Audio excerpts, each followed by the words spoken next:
மதுரை மாநகராட்சி சொத்து வரி முறைகேடு வழக்கை சிபிஐக்கு மாற்ற கோரி அதிமுக கவுன்சிலர் ரவி உயர்நீதிமன்ற மதுரை கிளையில் தாக்கல் செய்த மனுவை விசாரித்த நீதிபதிகள் முந்தைய ஆட்சியிலும் இதுபோன்ற முறைகேடு நடந்துள்ளதா என விசாரித்து நடவடிக்கை எடுக்க வேண்டும் என தெரிவித்திருக்கின்றனர்.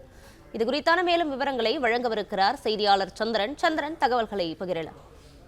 வணக்கம். மதுரை மாநகராட்சி சொத்து முறைகேடு வழக்கை சிபிஐக்கு மாற்றக்கூடிய வழக்கில் மதுரை மாவட்ட ஆட்சியர் மாநகராட்சி ஆணையருடன் இணைந்து தேவைப்படும் பட்சத்தில் மண்டல துணை தாசில்தார் கொண்டு சரியான வரி நிர்ணயம் பணி பயன்படுத்த என மதுரை அமர்வு கூறியுள்ளது.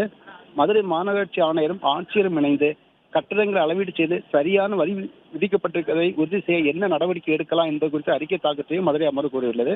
முறைகேடு எப்போது நடந்தாலும் அது முறைகேடுதான். அது தொடர்பாகவும் நடவடிக்கை எடுக்கப்பட வேண்டும். முந்தைய காலத்தில் நடந்த முறைகேடு தொடர்பாக விசாரித்தல் என்ன பிரச்சனை, தேவைப்பட்ட தனியே வழக்கு பதிவு செய்ய கூட செய்யலாம் என நீதிபதிகள் கருத்து தெரிவித்துள்ளனர். மதுரையை சேர்ந்த ரவி என்ற மதுரை அம்மன் பொதுநல வழக்கு தாக்கல் செய்தார்.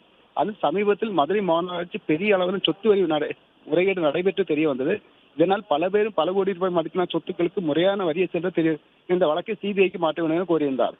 இந்த வழக்கு நீதிபதிகள் எஸ்.எம். சுப்பிரமணியம், அருள்முருகன் அமர்வு முன்பாக விசாரணைக்கு வந்தது. அப்பொழுது மந்திர தரப்பில் தற்போது நடந்த மோசடி இழுத்தடிக்க முந்தைய 10 ஆண்டுகளில் மோசடி நடந்ததாக கூறப்பட்டு விசாரணை நடத்தப்படுவதாக தெரிவிக்கப்பட்டது. அதற்கு நீதிபதிகள் முறைகேடு எப்போது நடந்தாலும் அது முறைகேடுதான், அது தொடர்பாகவும் நடவடிக்கை எடுக்கப்பட வேண்டும்.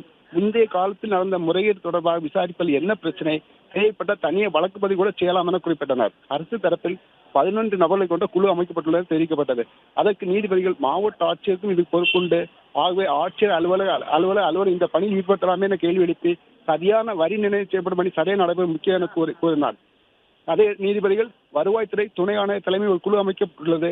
எடுக்கப்பட்டுள்ள நடவடிக்கை தொடர்பாக எதுவும் குறிப்பிடப்பட மறு அளவீடு செய்து சரியான வரி விதிக்கப்பட்டிருப்பதை உறுதி செய்வது அவசியம். வரி அதிகரித்தால் மக்களுக்கான வசதியில் நல்ல முறை செய்த முடியும் என கூறி இது சம்பந்தமாக விளக்கமளிக்க உத்தரவிட்டு வழக்கு விசாரணையை ஒத்திவைத்துள்ளனர்.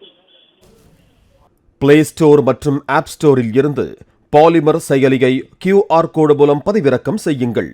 செய்திகளை உடனுக்குடன் பெறுங்கள்.